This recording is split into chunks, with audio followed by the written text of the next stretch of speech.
Baik, Tribuners, baru 24 April 2024 kemarin mengakhiri jabatannya sebagai Wakil Gubernur Provinsi Maluku. Kali ini di kontestasi pemilihan Kepala Daerah 2024 kembali naik di panggung ini. Dan seperti apa visi dan misinya, bagaimana dia akan mendapatkan rekomendasi dari partai-partai yang sudah diminangnya.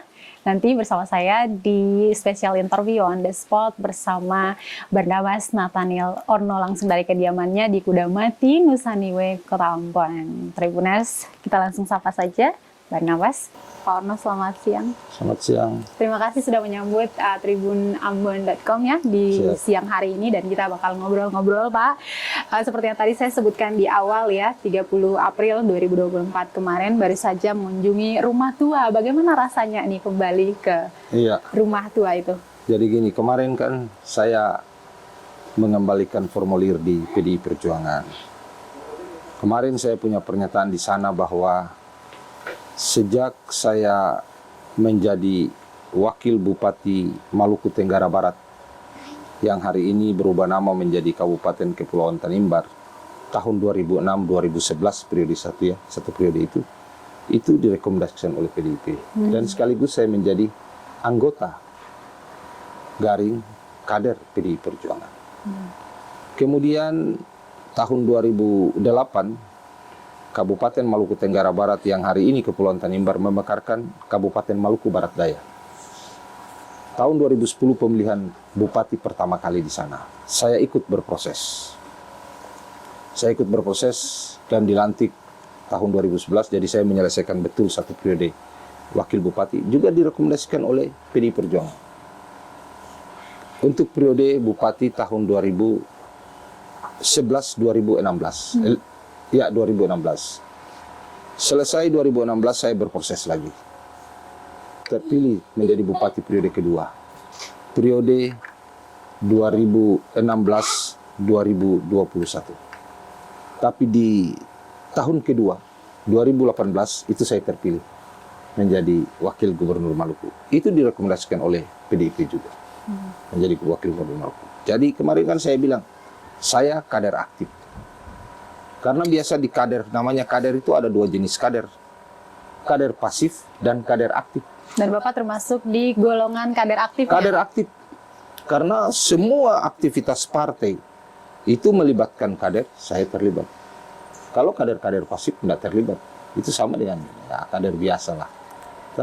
Bisa saja kan ada orang yang kebetulan mau dapat partai terus buru-buru bikin komitmen. Jadi kemarin saya bilang kan saya kader aktif. Dan hari ini baru saja 24 April jam 00 dini hari saya telah meletakkan jabatan sebagai Wakil Gubernur Provinsi Maluku. Saya kembali ke habitat pulang kampung. Dan syukurlah bahwa hari ini saya diterima di lingkungan. Karena saya biasa punya filosofi, saya tidak takut kehilangan jabatan. Tapi saya paling takut adalah selesai jabatan, pulang di rumah, orang di lingkungan masih terima enggak? Nah, ternyata saya terima kasih buat Tuhan, syukur buat Tuhan bahwa saya setelah pulang ke rumah, saya merasa psikologi saya sangat nyaman-nyaman saja di lingkungan di mana saya berada. Kemarin saya datang untuk mendaftar di PDIP. Kan saya bilang, saya datang kembali ke rumah tua. Untuk mendaftarkan diri dan sekaligus melaporkan kepada mereka yang menjaga rumah tua itu. Yaitu PDI Perjuangan. Bahwa saya salah satu kader PDI Perjuangan. Saya tidak bilang kader terbaik, itu penilaian orang, terserah.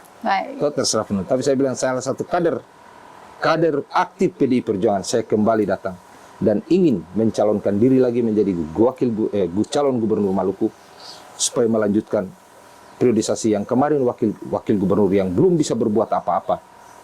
Mungkin adalah lebih baik kalau menjadi gubernur Provinsi Maluku.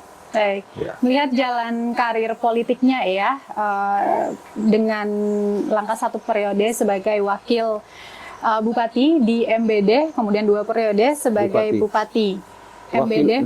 Wakil bupati di MTB, Maluku Tenggara Barat, yang hari ini menjadi Kepulauan Tanimbar. Oke, kemudian 2 periode di MBD, begitu ya Pak ya?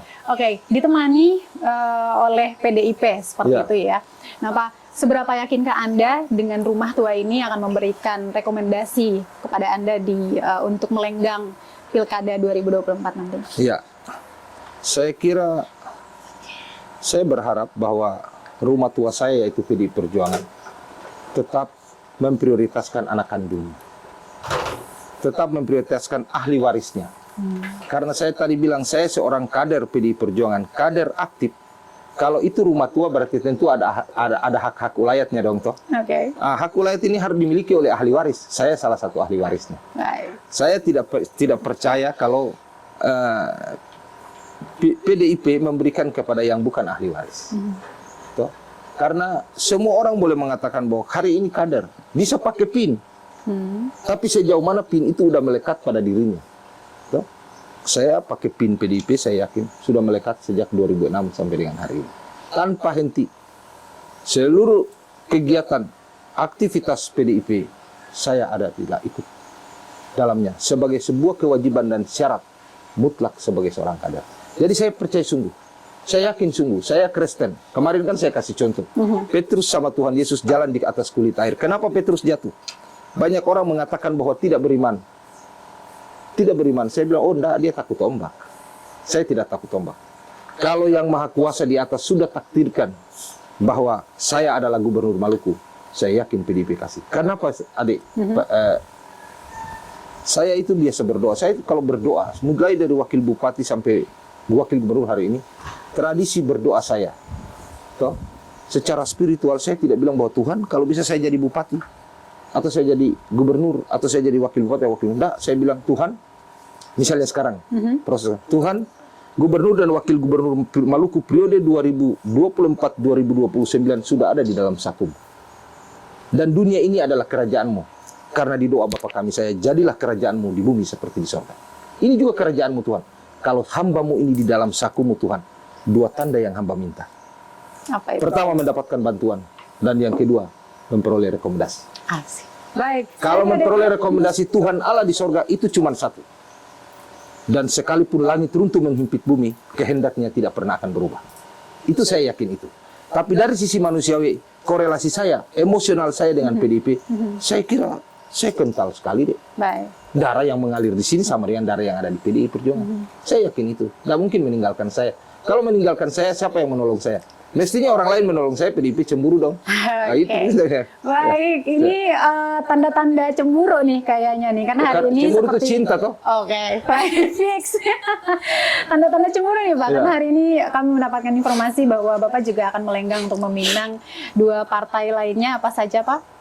Bukan dua partai, ada beberapa partai yang saya akan datang. Saya akan datang untuk memohon ya.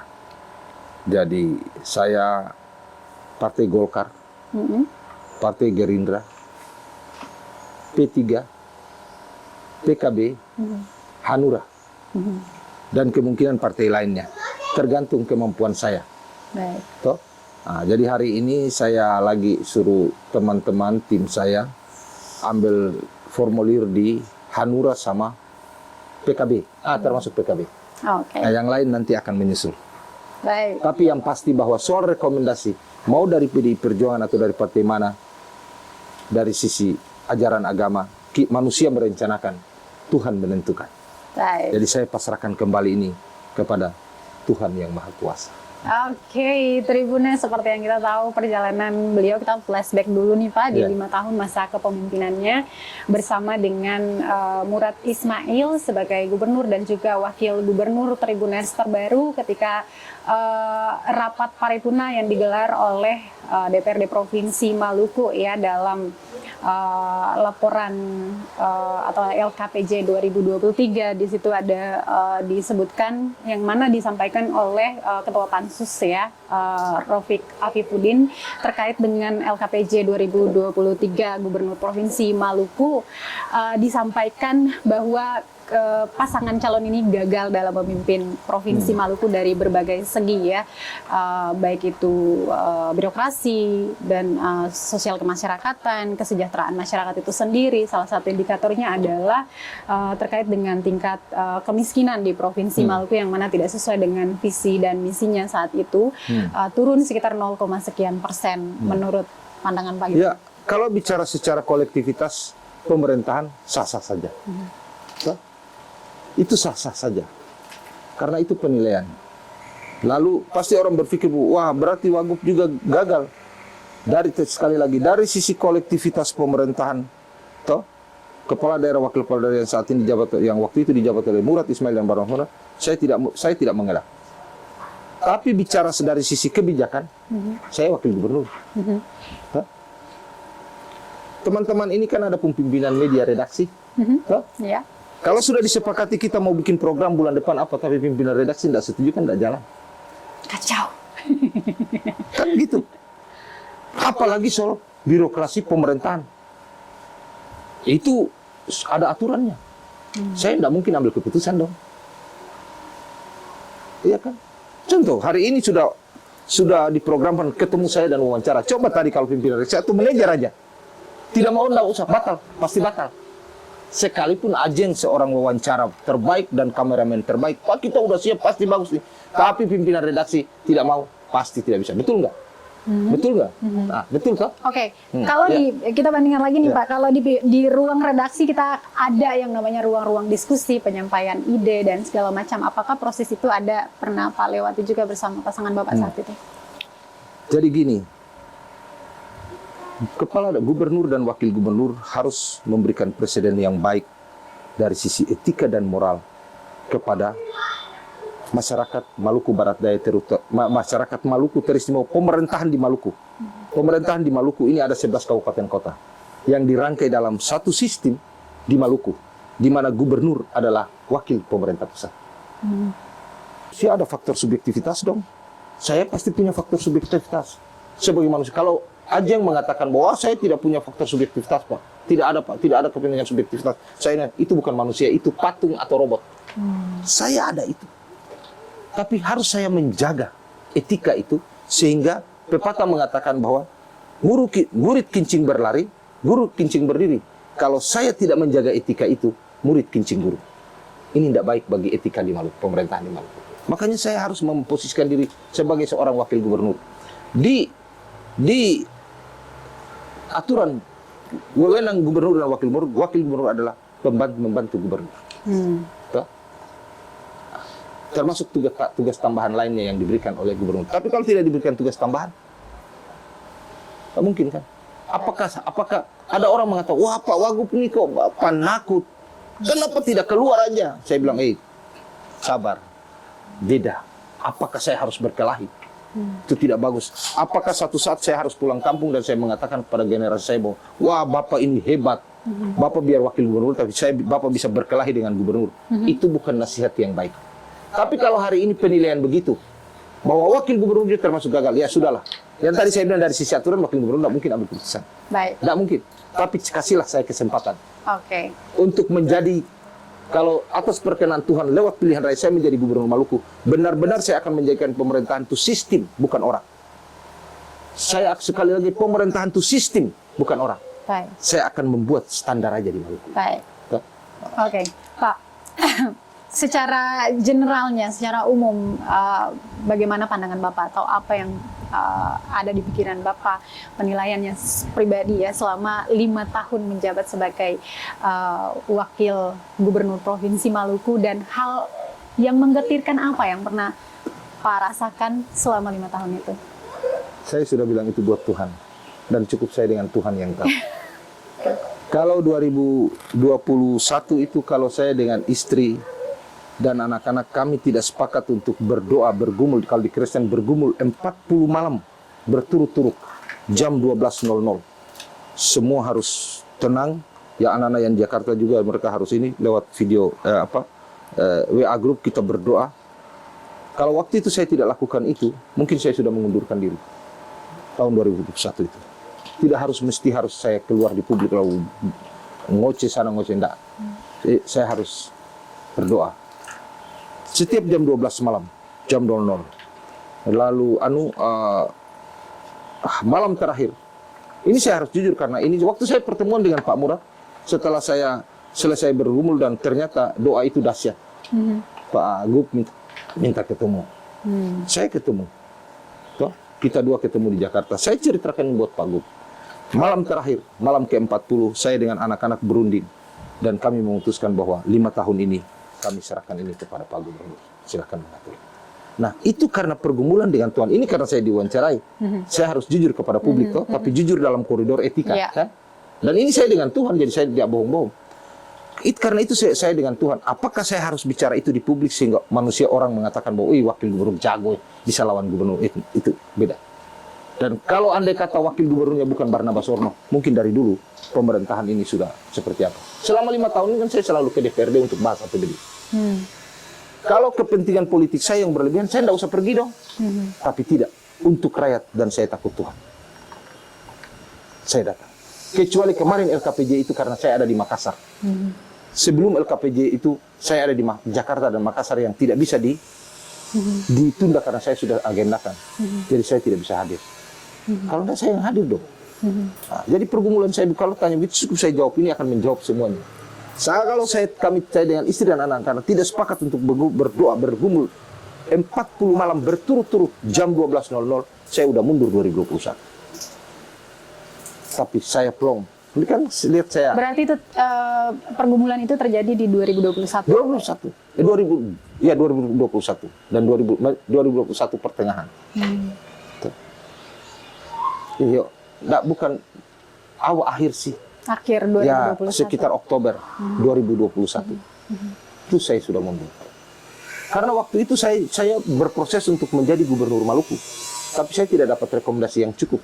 Saya diminta oleh PDIP untuk mendampingi Pak Gub. Saya setuju. Nah, saya berpikir menjadi gubernur dan wakil gubernur adalah bagaikan kapal Dorolonda. Kapal-kapal yang lain kabupaten kota kan rata-rata kan kapal sabuk. Ya. Ada 11 kapal sabuk. Saya berpikir bahwa walaupun sekalipun saya wakil gubernur, tapi kami ibarat kapal Dorolonda. Biarlah kapal sabuk itu kita masukkan semua dalam Dorolonda.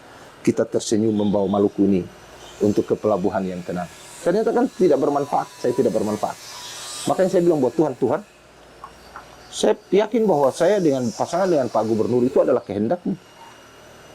Karena di Alkitab saya baca, jadilah kerajaanmu di bumi seperti di sorga. Tidak, Roma 13 dia bilang tidak ada pemerintah di dunia ini yang tidak berasal dari Allah. Ini atas kehendak-Mu Tuhan. Tapi kenapa begini? Saya kalau waktu itu tidak jadi wakil gubernur, kan saya masih sampai dari 2019 sampai 2021. Saya bisa melakukan sesuatu di MBD. Masih berapa tahun itu saya mungkin bisa melakukan sesuatu. Saya berpikir saya datang menjadi wakil gubernur, kemudian melihat Provinsi Maluku ini, melakukan sesuatu untuk Provinsi Maluku, di dalamnya termasuk Maluku Barat Daya yang masih tertinggal itu. Tapi kenyataannya kan tidak. Baik, saat itu ketika membuat keputusan itu, apakah terlintas juga mempertimbangkan kemaslahatan masyarakat? Ya, keputusan apa? Waktu di 2021 itu, pergumulan itu. Ya, karena soal kemaslahatan masyarakat, saya minta Tuhan. Waktu itu kan saya mau mundur, tapi adik saya, anak-anak saya bilang begini, Bapak jangan mundur, pasti masyarakat banyak kecewa. Coba Bapak kita bergumul. Kita putuskan 40 malam, siapa tahu Bapak tenang. Kalau waktu itu saya mundur kan pasti ada polemik. Toh? Pasti ada polemik. Bisa jadi dikotomi, wacana dan lain-lain, kenapa mundur? Nah, saya tidak mau memperburuk keadaan di Maluku. Di tengah-tengah masyarakat. Saya tidak mau juga masyarakat terpeta konflik akibat karena kekecewaan saya selaku orang biasa. Saya tidak mau. Baik. Namun faktanya Pak, selama di masa kepemimpinan itu banyak juga masyarakat yang kemudian memandang sebelah mata atau memandang sebagai mata rakyat seperti itu. Bapak sakit hati tidak ketika mendengar perkataan atau pengakuan-pengakuan masyarakat yang kita bisa dengar dengan mata kepala kita sendiri ataupun kita lihat di berbagai sosial media seperti wakil gubernur yang tidak ada perannya. Oh jangan, mereka bilang wakil gubernur cuma cuci piring kotor. Ada juga yang sampai seperti itu. Sampai seperti itu, saya menerima itu. Karena memang masyarakat mengharap sesuatu. Toh, kalau pemerintahan ini betul-betul sistem, tidak ada masalah. Bukan soal siapa yang jadi gubernur, siapa yang wakil gubernur, tapi soal kerja bareng-bareng, soal bagaimana kita menata ini pemerintahan. Tapi itu karena apa? Mereka datang ke saya, kan saya tidak bisa berbuat apa-apa. Maksud hati memeluk gunung, apa daya tangan tak sampai. Oh. Saya tidak bisa berbuat apa. Bahkan saya maju ini saja, ada yang tidak percaya bahwa saya akan kembalikan formulir. Mereka bilang, itu tunggu jual togel dulu baru bisa kasih kembali. Tim saya katakan bahwa saya bilang, syukuri itu kepada Tuhan, biar kita difitnah. Kalian jangan balas. Biarkan isu itu, mereka menyiksa kita dengan fitnahan, hinaan. Supaya kita tetap menjadi anak domba yang terhilang. Kalau di Kristen itu ada 100 ekor domba, tapi satu aja hilang. Sudah ada 99 nih. Tuhan Yesus sudah kandangkan yang 99, tapi dia harus cari yang satu itu dulu. Biar kita dicari Tuhan. Baik, Pak. Dengan ketidakpercayaan masyarakat itu, saya yakin apa Bapak dengan kepercayaan diri apa yang kemudian Bapak mau tunjukkan ke masyarakat kembali bahwa saya mau hadir lagi nih? Kan yang masyarakat mengatakan kan tidak representasi. Tapi Ajeng, banyak masyarakat juga yang tahu saya. Oke. Yang katakan itu kan, saya tidak mengatakan bahwa karena mereka terlalu punya ekspektasi yang tinggi bahwa ketemu saya itu harus apa. Tapi saya juga tidak mungkin mengatakan bahwa saya tidak diberi peran. Saya menjaga etika pemerintahan ini. Tuh. Kalau kenal wakil gubernur yang lain, mungkin dia sudah harus berkoar-koar di media, supaya masyarakat ketika dia tidak bisa melayani masyarakat sesuai keinginan person, toh, orang per orang, mereka sudah tahu. Tapi saya kan enggak, saya lebih menjaga etika. Dan saya bersyukur bahwa berlayar sampai ke pulau, berjalan sampai ke batas. Jam 00 tanggal 24 itu, dini hari, kami sudah selesai dengan aman. Saya plong. Soal penilaian masyarakat sudah.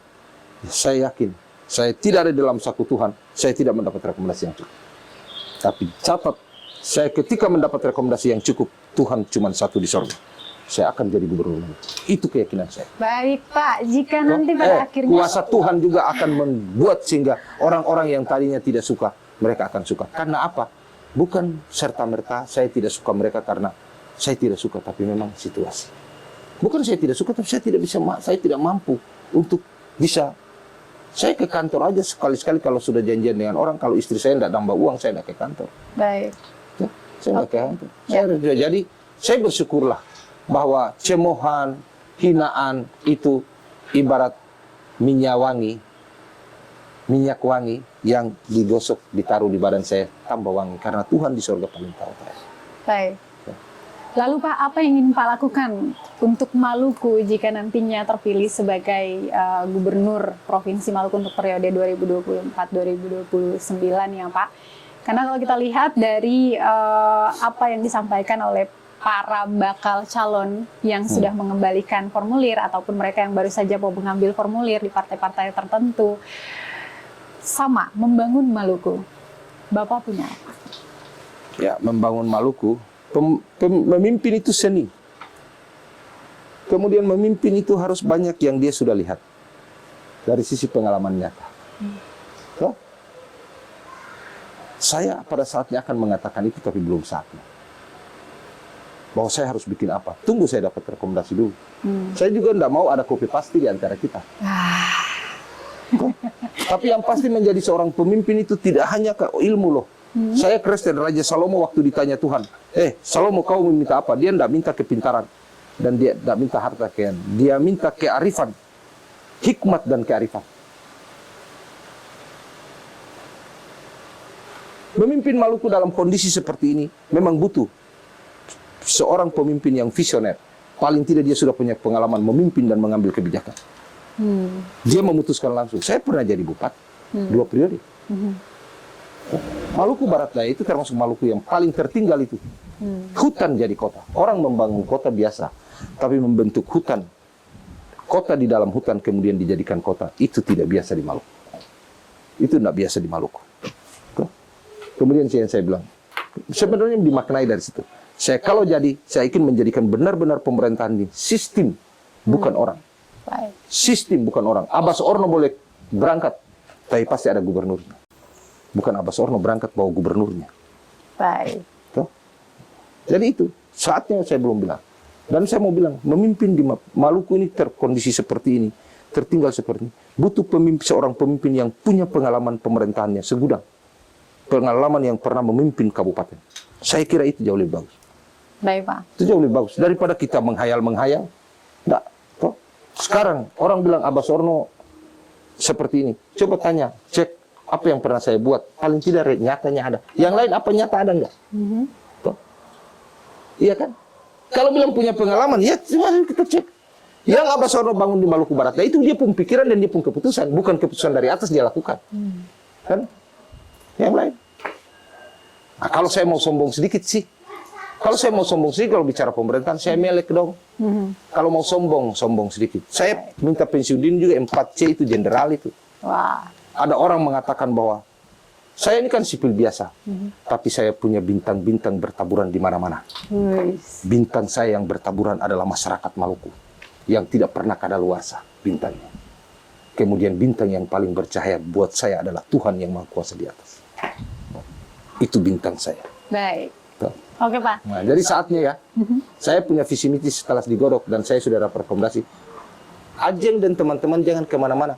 Saya pasti gubernur Maluku karena itu Tuhan sudah takdirkan. Oke. Nah, baru saya katakan saya mau bikin apa. Kami Mungkin saya tunggu ya, Pak ya. Mungkin saya punya itu lain daripada yang lain karena tidak terlalu banyak dielaborasi dengan kata-kata manis, janji-janji manis. Saya itu pahit bilang pahit, manis bilang manis. Daripada ini pahit tapi selalu bilang manis, terakhir kencing manis. Ya, Seperti pasti. kata Pak Warno tadi ya, anti copy paste. Jadi kita Ya. menanti saja. Saya anti kopi pasti. Oke, hingga nantinya Sebentar deh. Ada yang baru mau maju saja punya visi misi bisa buat visi misi, apalagi Abbas Orno yang memang pernah menjadi bupati,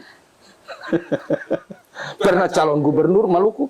Dulu saya calon gubernur Maluku karena bekal saya adalah saya pernah memimpin Maluku dalam skala kecil yaitu kabupaten. Dan saya tidak juga kaleng-kaleng di sana. Baik, berarti itu dianggap sebagai bekal yang nantinya akan dibawa di konsultasi politik 2024 ini juga. Kemudian saya hari ini wakil gubernur baru lalu ya. Saya tahu kondisi Maluku secara general. Saya bukan tinggal di tempat lain. Kalau yang lain boleh pasang baliho, tapi besok pagi mereka udah pulang. Besok pagi saya cari mereka udah nggak ada. Kalau saya hitung baik-baik dulu karena saya ada di sini. Saya sejak lahir besar saya tinggal di Maluku. Nah, saya nggak kemana-mana kan. Berarti saya paling paham soal Maluku. Baik. Saya dulu jadi pegawai di Tual. Toh. Habis itu setelah itu di Saum Laki, kemudian saya jadi sebelumnya di Ambon saya jadi ini. Saya dari wilayah Maluku bagian selatan, Maluku ya Tenggara ya. Istri saya dari Maluku di bagian utara dan tengah. Istri saya pendeta. Toh. Tentunya kami pernah bertemu dan bersinggungan dengan orang selama ini. Bayangkan deh, saya mulai jadi wakil bupati 2006. Berturut-turut sampai dengan hari ini 2024, 18 tahun berturut-turut. 18 tahun berturut-turut ini kan saya ada di Ambon, di Maluku. Tetap, jadi kalau orang lain, berapa orang pernah datang di mereka dan berapa orang datang di saya. Hitung aja jumlahnya. Tuh. Baik. Hitung aja jumlahnya. Baik, Pak. Hingga nantinya rekomendasi itu keluar entah dari partai manapun itu, Pak. Ya. Dan akhirnya naik di kontestasi sesungguhnya Pilkada 2024 dan Anda head to head lagi dengan Murad Ismail. Bagaimana menurut Anda? Kalau itu takdirnya seperti mau apa lagi? Toh, mau apa lagi? Hidup ini pilihan. Toh, hidup ini pilihan. Yang penting kita tetap dalam koridor anak-anak Maluku yang terbaik. Kita tetap harus menjaga persatuan dan kesatuan di kalangan masyarakat. Kita tidak boleh membuat peta konflik. Jadi kalau toh head to head dengan siapa saja, ya mungkin itu ceritanya seperti itu. Toh? Skenario sutradara mungkin sudah seperti itu, yang Maha Kuasa seperti itu. Soal kalah menang biasa. Baik. Oke. Baik. Aku bukanlah aku, tetapi aku adalah sifat dan kepribadianku. Itulah aku. Satu saat Abbas Orno itu banyak. Tapi Abbas Orno yang pemabuk itu kah? Abbas Orno yang suka bikin susah orang kah? Mereka pasti bilang, enggak. Abbas Orno yang artinya, aku bukan anak sombong. Kan nama saya Barnabas Nathaniel Orno. Kalau di Alkitab, Barnabas anak penghiburan, Nathaniel pemberian Allah. Orno itu marga. Nama panggilan saya Abbas. Abbas artinya, aku bukan anak sombong. Aku bukanlah aku. Tetapi aku adalah sifat dan kepribadianku. Itulah Akronimnya aku. Tribunas. Akronimnya itu. Baik, Tribuners, ini udah di penghujung obrolan kita bersama dengan Pak Bas Orno ya. Kami mau mendengar dulu closing statement atau kalimat penutup di special interview on the spot langsung dari kediaman Pak Orno. Silakan Pak. Ya. Ya, saya kira sebentar lagi perhelatan pilkada di Maluku ini akan berlangsung. Masyarakat Maluku yang terbentang dari timur Kepulauan Aru sampai ke barat Pulau Buru dan dari utara Pulau Seram sampai ke selatan Maluku Barat Daya akan diperhadapkan dengan perhelatan ini. Tapi saya berharap saya hari ini mendaftar, mudah-mudahan saja saya mendapatkan rekomendasi dari PDIP dan partai-partai lainnya. Kalau menjadi ditetapkan, saya berharap bersama teman-teman kita semua adalah anak-anak Maluku yang terbaik. Rakyat sedang menyeleksi kita sebagai pemimpin. Saya berharap mayang pinang mayang kelapa, timbang cengke di Saparua, orang bilang adi dan kakak, sagu salempeng dibagi dua, dan pela gandong jangan sampai hancur. Soal siapa yang mau jadi gubernur, wakil gubernur itu soal Tuhan dan pilihan rakyat. Tapi jangan menghancurkan sagu salempeng dibagi dua dan pela gandong ini, karena ini cuma 5 tahunan. Saya minta itu, kita tetap anak-anak Maluku ada dalam naungan pela gandong dan sagu salempeng dibagi dua. Jadi saya berharap Maluku harus tetap damai. Jangan kita Maluku ini terpecah konflik hanya karena perebutan kekuasaan oleh saya dan mungkin teman-teman kalau kita mendapatkan rekomendasi. Dan saya janji, saya tiap kampanye saya akan selalu memberikan suasana kesejukan bagi rakyat. Tapi saya tidak ada niat, tidak punya karakter untuk menjatuhkan teman-teman lain untuk mendapatkan kekuasaan. Saya bukan tipe berjalan di bangkai-bangkai saudara atau teman atau orang untuk mendapatkan kekuasaan. Saya tidak mau. Saya bukan punya karakter itu. Kita bersaing kalaupun Tuhan berkenan kepada siapa, itulah pemimpin Maluku. Saya juga belum tentu dapat rekomendasi. Saya berharap, saya berdoa kalau saya disaku Tuhan menjadi gubernur Maluku, saya percaya sungguh saya akan dapat rekomendasi. Karena kuasa Tuhan itu dahsyat. Terima kasih banyak. Wassalamualaikum warahmatullahi wabarakatuh. Salam sejahtera, shalom untuk ketong semua. Baik, Tribuners, Pak Orno, terima kasih sekali lagi. Semoga jalan-jalannya dipermudah ya, dan sambil menanti rekomendasi yang keluar nanti, ini menjadi kesempatan juga untuk masyarakat mengenal lebih jauh lagi bakal-bakal calon yang nantinya berkontestasi di Pilkada 2024. Pak, sekali lagi selamat berkontestasi. Semoga seperti yang tadi disampaikan, sehat bersaing, dan tentu saja balik lagi ke muaranya yaitu membawa Maluku ini menjadi lebih baik lagi ke depan. Tribuners, dari Kudamati, Nusa Niue, Kota Ambon, saya Ajeng Hataleo beserta tim redaksi yang bertugas pada hari ini mengucapkan terima kasih. Kita jumpa di special interview on the spot lain kali nanti ya. Selamat menjalankan rutinitas Anda dan amato. Download Tribun X sekarang, menghadirkan lokal menjadi Indonesia.